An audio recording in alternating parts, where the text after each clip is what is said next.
Hey guys, welcome back to episode 6. It's been a minute since I've actually pre-filmed, so it's just crazy. I kind of took a break from it. Fun fact about me is I love true crime. I love investing myself into the different cases, and I will literally get sucked into it for like weeks on end. It can be anywhere from like 1 week to 6 weeks where I'm just like sucked into it, and you know, I'm doing all like this research on cases and stuff like that, which is perfect for a podcast. But then I go through a spell where I'm like, I need to step back from it. I've gone too far. I'm feeling kind of like down and out. And I think it has a lot to do with like my anxiety. I also have a background with depression. So I still kind of have like my low points, and I'll kind of start going into those low points. And I'm like, okay, I need to back off the true crime for a little bit. Stop doing all this research about people's deaths and depressing things like that, and kind of like work on myself. And then like, you know, then I eventually get sucked back in. So that is where it's going to be great for this type of thing, because when I'm into it, I can pre-film a bunch of episodes for you guys and then slowly like edit them. And then when I'm like kind of down and out for a little bit and I need to take a break, I can, because I have so many pre-filmed and ready to go.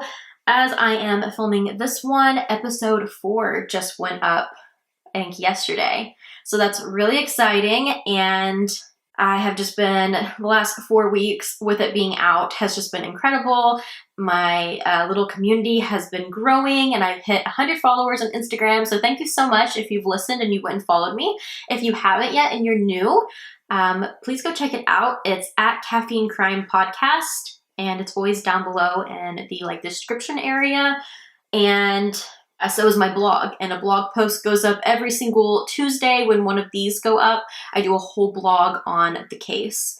And I have started to get a few requests on Instagram. Thank you guys so much. I'm definitely going to be looking into those cases, and I hope to do them soon. Now that I'm kind of getting back into like a little bit of a kick, I'm going to start researching those cases, and so hopefully some requests will start going out in between other ones. But I did say in the beginning of this that I wanted to make season 1 very personal to me with these cases, on cases that really like something about it always stuck with me and I never forgot these cases. So yeah, that's kind of what I'm doing with this season. So I haven't decided, since I have been getting requests already and I did not expect that.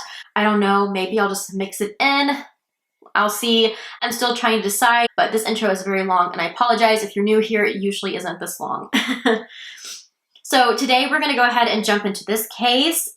This took place in Newaygo, Michigan, and sadly it was a 25-year cold case. Like insane, but it was solved. That's the amazing part about it. I mean, you hear about all these cold cases like the episode of JonBenet Ramsey that I did, and while I'm on that subject, I just wanted to say that I haven't really gotten a lot of feedback from the episode besides a couple of like backlashes, and I didn't expect it because I really tried to be as common ground as I can, and I will state that I never was implying that the Ramsey family did it. More so that, I don't know, the evidence that I have personally looked at and stuff like that, it's just weird to think of it being an outside job without finding a match, pretty much. But with that being said, I will stay common ground because it was never solved. It could have been an outsider. And the more and more research I did for the episode, the more I was like, okay, you know, like that's weird. Maybe it wasn't the family. Maybe it was like an intruder or something. But I've always been like kind of common ground. When I first discovered the case, I was like, no, that was an inside job. But the more research that I've done on the case, there's just so many loopholes with it being an intruder, but there's so many loopholes with it being the family. So I'm on common ground. So I hope nobody else will come at me for that episode. Oh my God. But yeah, a couple were not happy with that episode and definitely stayed their mind, which I'm all for a good debate. I'm here if you want to debate. I always like to keep those over on my Instagram though, so I'll debate with you there, but if it gets a little heated, I'm gone.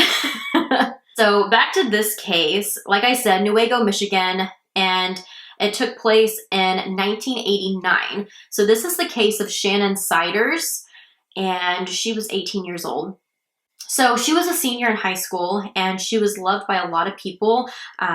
She had a group of friends who said that, I mean, she was a good girl, like she did great in school and hung out with a group of really good kids. It was a shock at how well that she had done for herself without having a mom, because at the time she was just living with her dad. He was a single dad and he worked the night shift. So it started at midnight and he would get home around 8:30 in the morning on the days that he worked. So on July 17th of 1989, Bob Siders, her dad, he left for work, normal time. He had to be at work at midnight and he wouldn't get back until 8:30 in the morning. And when he got home, he realized that his daughter wasn't home. He looked through the house. He called around to see if she was with anyone, calling all of her friends up on the phone. Like, I mean, this is 89, so there wasn't like cell phones and stuff like that. So, you know, he was calling people on his landline, like saying, you know, have you seen Shannon?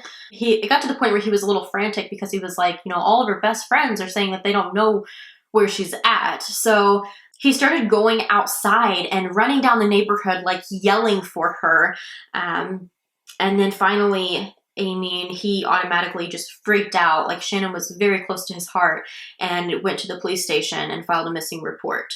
So he also posted flyers and asked everyone in the area if they had seen her. Again, we don't have like social media and cell phones and that type of ordeal. So the best that you could do here is file a police report and put up flyers, ask around. I mean, that was literally your only hope at finding a missing person. And also hopes of it getting on like a news station or that type of ordeal.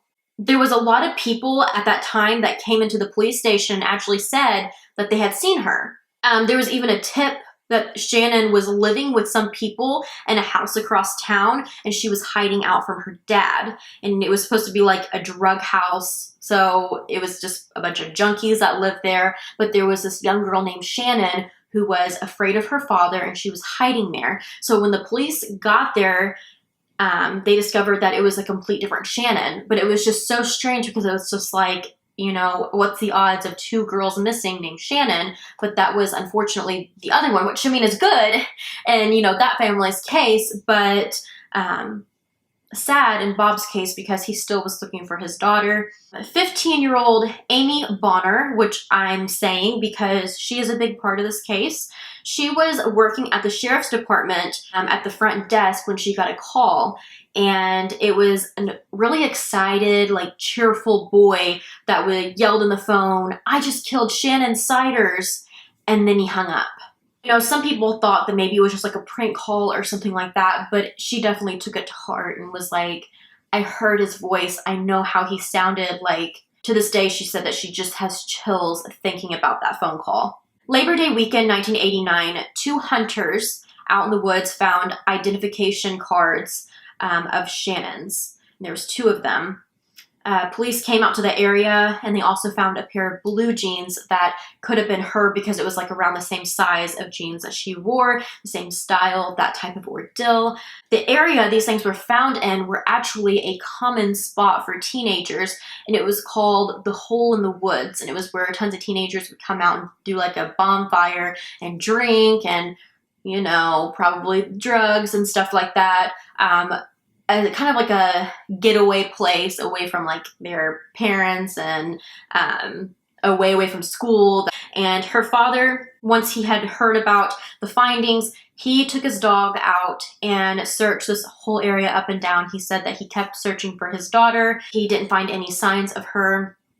And a month later, during deer hunting season, a hunter came across a body that was already decomposing in that same very area. And the Hole in the Woods. The body was identified as Shannon. Her body was found 3 months after the fact. She was brutally beaten, raped, and her cause of death was trauma to the head. Her father was, of course, very sensitive on the matter, and since there was no lead so far onto who could have done this awful thing to his daughter. He didn't trust anyone, and he was very straightforward about everything. Like, no, that's, we're doing it my way, and that's it. And so at her funeral memorial, what they had for her, only females were allowed to carry her casket, because he knew that this was done by a man or by men because she was raped. All the evidence they had geared towards it, they knew that it was probably a group of boys. And he didn't know if this was people who were so-called friends of Shannon, and he didn't want to trust any boy in town because he didn't know who did this to his daughter. So only girls carried her casket. Almost the whole entire high school was present at her funeral. She was very loved. They had asked Bob, the high schoolers, if they could all write their own letters to put with her casket, with her, as kind of like a goodbye note, and he said yes, they could. As goodbyes were said, the letters were one by one placed in the casket. The only profile they were able to go off of for a killer had to be more than one, and it was probably her age and someone that she knew. In homicide cases that involve rape, it is known that the sicko will keep a treasure from the victim.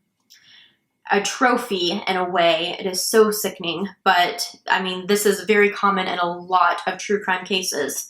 Shannon had a class ring that was never found around her body or even in her room. After pathologists looked at the body, they determined this happened the last 2 weeks of July to early August, sometime in there. While searching for the last person Shannon was with, police found out that she was actually last with 8 people.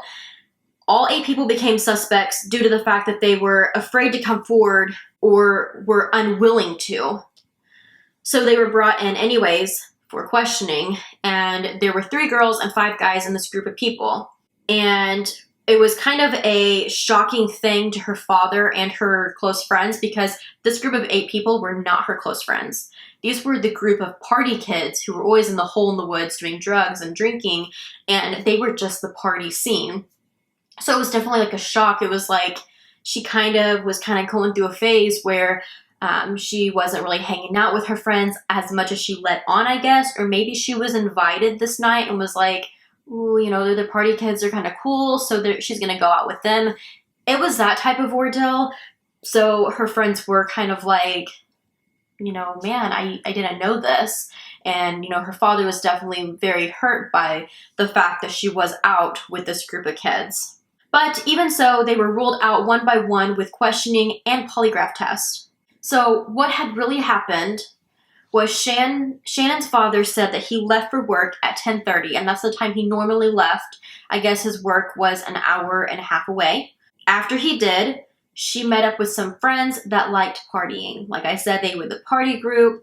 Her close friends mentioned that Shannon wasn't great friends with them, but liked the parties. They came in 3 separate cars and all met up at the hole in the woods. They were drinking, smoking, driving around the trails in the forest. Around midnight, Shannon was ready to go home. She was riding around with Levi Pearson and Brandon Severs. Brandon had a name around town for thinking of women as always as like sluts and whores. He was one of those type.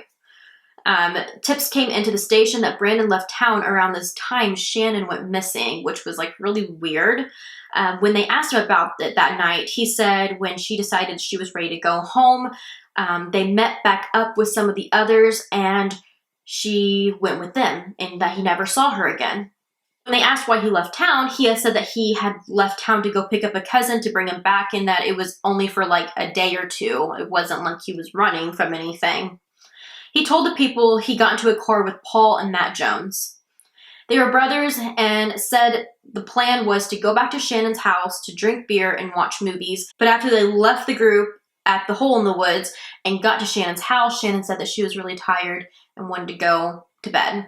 So they said they ended up just dropping her off. They even gave very detailed descriptions like, we dropped her off, it was between midnight and 2 a.m., they said the porch light was on, a TV was on inside, and a dog inside was waiting for her at the door. The police did a polygraph test on them, of course, and then they actually went out to the house and checked these things to see if from the driveway they could in fact see a TV and the light from the window, and they could. And they also checked to see if they opened the door, if they would be able to, like, you know, see like a dog there and stuff. Everything checked out. And I am ending part 1 here. Jump over to part 2 to finish the case of Shannon Siders.